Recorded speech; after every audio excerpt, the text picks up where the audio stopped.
చాలామంది నన్ను అడుగుతూ ఉంటారు.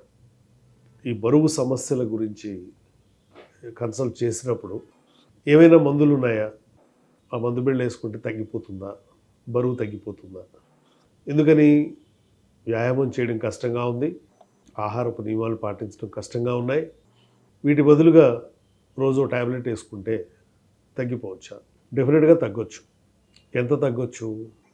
10 కిలోలు మినిమమ్, 14 లేదా 15 కిలోలు మ్యాక్సిమమ్ తగ్గడానికి అవకాశం ఉంది. డిఫరెంట్ పేపర్స్ పబ్లిష్ అయిన దాన్ని బట్టి అరౌండ్ 15 కిలోలు అయితే డెఫినెట్‌గా తగ్గడానికి అవకాశం ఉంది. సో ఇది ఎవరు వాడుకోవాలి? మీకు ఓ 15 కిలోలు తగ్గితే చాలు అని మీరు అనుకుంటే డెఫినెట్‌గా ఈ మందులు వాడొచ్చు. మీ డాక్టర్ గారు అనుమతితో వాడడానికి అవకాశం ఉంటుంది. ఏ మందు అంటే సెమాగ్లుటైడ్. ఇదే GLP-1 glucagon like peptide 1 RA అంటే రిసెప్టార్ అగోనిస్ట్. ఇది మందు. ఇది బేసికల్గా ఏం చేస్తుంది? సెటైటీ క్రియేట్ చేస్తుంది. సెటైటీ అంటే ఫీలింగ్ ఫుల్నెస్.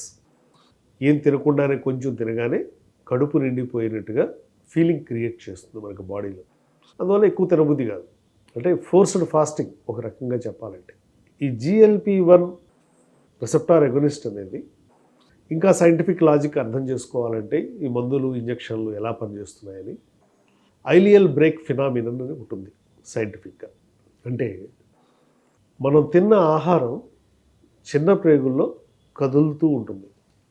అది ఎంత స్పీడులో కదలాలి, ఎంత స్పీడులో కదిలితే దానిలో ఉన్న విటమిన్సు, శక్తి కణాలు అన్నీ కూడా బాడీ అబ్జార్బ్ చేసుకోగలదు, మీ ఇంటెస్టైన్ అబ్జార్బ్ చేసుకోగలదు.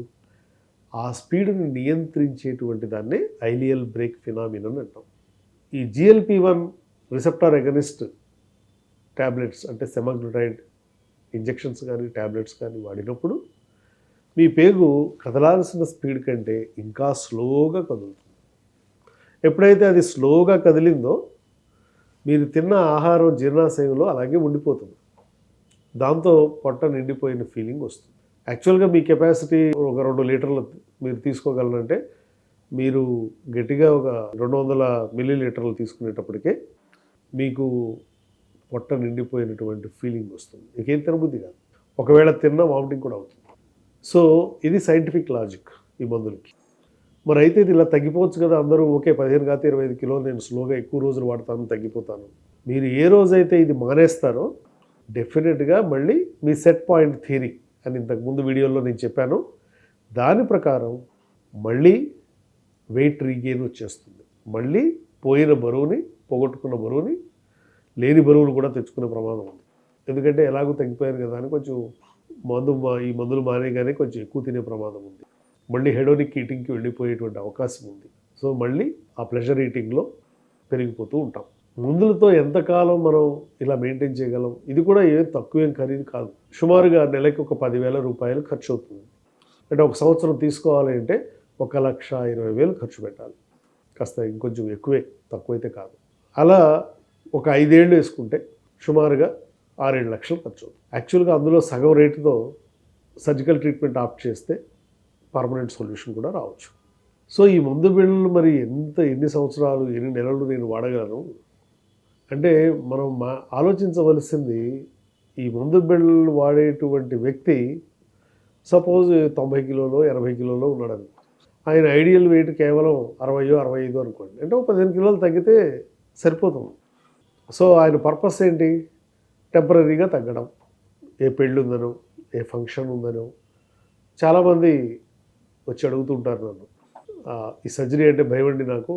అంటే నేను అసలు సర్జరీ అక్కర్లేదు నీకు, 10-15 కిలోలకి సర్జరీలు ఎందుకు, మందులే వేసేసుకో, ఆ తర్వాత కొంత వ్యాయామం, కొంత ఆహార నియమాలు పాటిస్తే సరిపోతుంది అని చెప్తూ ఉంటాను. మరి ఎవరికి కావాలి? అందరికీ ఎందుకు పనిచేయవు ఈ మందులు? ఇప్పుడు ఒక వ్యక్తి 120 కిలోలో 130 కిలోలో ఉన్నాడు అనుకుందాం. అంటే ఈ 130 కిలోల వ్యక్తి అతను ఉండాల్సిన వెయిట్ 65 కిలోలకి రావాలి అంటే దాదాపు 50 కిలోల పైన తగ్గాలి. సో 50 కిలోలు తగ్గాలి అంటే రాబోయే 3 నుంచి 4 సంవత్సరాల పాటు ఈ మందులు వేసుకోవాల్సి ఉంటుంది. మరి 4 సంవత్సరాలు మందులు మెయింటైన్ చేయగలరా? అయితే వీటికి ఏమైనా సైడ్ ఎఫెక్ట్స్ ఉన్నాయా అంటే ప్రస్తుతం ఇవి కొత్తగా వచ్చాయి కనుక లాంగ్ టర్మ్ యూసేజ్లో వచ్చేటువంటి సైడ్ ఎఫెక్ట్స్ కూడా పూర్తిగా సైన్స్కి కూడా తెలియవు. షార్ట్ టర్మ్ యూసేజ్లో మాత్రం ఎటువంటి ఇబ్బందులు అయితే పెద్దగా లేవు. అంటే కొంతమంది కడుపులో నొప్పి రావచ్చు, కొంతమంది తలనొప్పి రావచ్చు, కొంతమందికి వామిటింగ్ సెన్సేషన్ ఉండొచ్చు. అయితే ఒక వారం, 2 వారాలు, 3 వారాల్లో అది కంట్రోల్ అయ్యి అడ్జస్ట్ అవుతుంది బాడీ ఈ మందులకి. అయితే ఈ మందులు ఇందాక మనం అనుకున్నట్టు 10-15 కిలోలు తగ్గితే చాలు అనుకునే వాళ్ళు మాత్రమే వాడుకోవాలి. సపోజ్ ఒక వ్యక్తి 150 కిలోలు ఉన్నాడు. అతని లంగ్స్లో కూడా ఫ్యాట్ పూర్తిగా చేరుకుపోయింది. అట్లాగే సెంట్రల్ ఒబేసిటీ, కడుపు కూడా బాగా పెరిగిపోయింది, కిందకి జారిపోతూ ఉంటుంది. అప్పుడు ఒక్కోసారి జనరల్ అనస్థీషియా ఇవ్వాలన్నా కూడా ప్రమాదం. అలాంటి వాళ్ళని ప్రిపేర్ చేయడానికి కూడా ఈ మందు బిళ్ళలు వాడుతూ ఉంటాం మేము. అంటే ఒక 10 కిలోలు తగ్గిస్తే అంతకుముందు అనస్థీషియాకి ఫిట్ కాదు ఈ వ్యక్తి, ఇప్పుడు ఫిట్ అవుతారు. అప్పుడు సర్జరీ చేయడం జరుగుతుంది. సో ఎవరైతే 25 కిలోలు లేదా ఆ పైన తగ్గితే బాగుంటుంది అనుకుంటారో వాళ్ళందరికీ సర్జరీనే శ్రేయస్కరం. ఎందుకని ఇది పర్మనెంట్ రెమెడీ. ఒకరోజు హాస్పిటల్లో ఉంటే సరిపోతుంది. లాప్రోస్కోపీ లేదా రోబోటిక్ సర్జరీ, సర్జికల్ రోబోట్తో కూడా ఈ సర్జరీలు చేయడం జరుగుతుంది. బేరియాట్రిక్ సర్జరీ అయిన తర్వాత పీపీవై, GLP-1 ఈ రెండు కూడా హార్మోన్స్ బాడీలో పెరుగుతాయి. ఎప్పుడైతే ఈ బాడీలో పెరిగినాయో ఇందాక చెప్పుకున్నట్టుగా ఎర్లీ సెటైటీ అంటే ఫీలింగ్ ఫుల్నెస్ అనేది ముందే ఎస్టాబ్లిష్ అవుతుంది. అందువల్ల ఎక్కువ ఏమీ తినలేము, తినబుద్ధి కాదు. సో ఆ విధంగా స్లోగా తగ్గుతారు. అయితే ఇక్కడ పర్మనెంట్గా మనం మారుస్తున్నాం కనుక లోపల ఎనాటమీని, ఈ హార్మోన్స్ కూడా ఎక్కువ కాలం పాటు బాడీలో సర్క్యులేట్ అవుతూ ఉంటాయి కనుక డెఫినెట్గా అవి బాడీ అంటే 150 కిలోల బాడీ 65-70కు రావడానికి దోహదపడుతుంది. అదే మందు బిళ్ళ అయితే అది ఉండేది కేవలం 24 గంటలే బాడీలో. కానీ ఒకసారి సర్జరీ చేస్తే అది పర్మనెంట్గా లైఫ్ టైం సర్వ్ చేస్తుంది. ప్లస్ కాస్ట్ వైజ్గా చూసుకున్నా కూడా లాంగ్ టర్మ్ యూసేజ్ మందు బిళ్ళలు వాడే కంటే బేరియాట్రిక్ సర్జరీకి ఆప్ట్ చేయడమే బెటర్. అయితే ప్రొవైడెడ్ 25 కిలోలు దానికంటే ఎక్కువగా బరువు ఉన్నప్పుడు, అది తగ్గాలి అనుకున్నప్పుడు మాత్రమే ఈ సర్జరీలు చేయించుకోవాలి.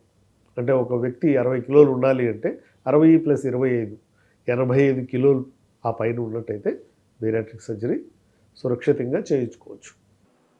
మళ్ళీ వచ్చే వీడియోలో మరిన్ని అంశాల గురించి మాట్లాడదాం.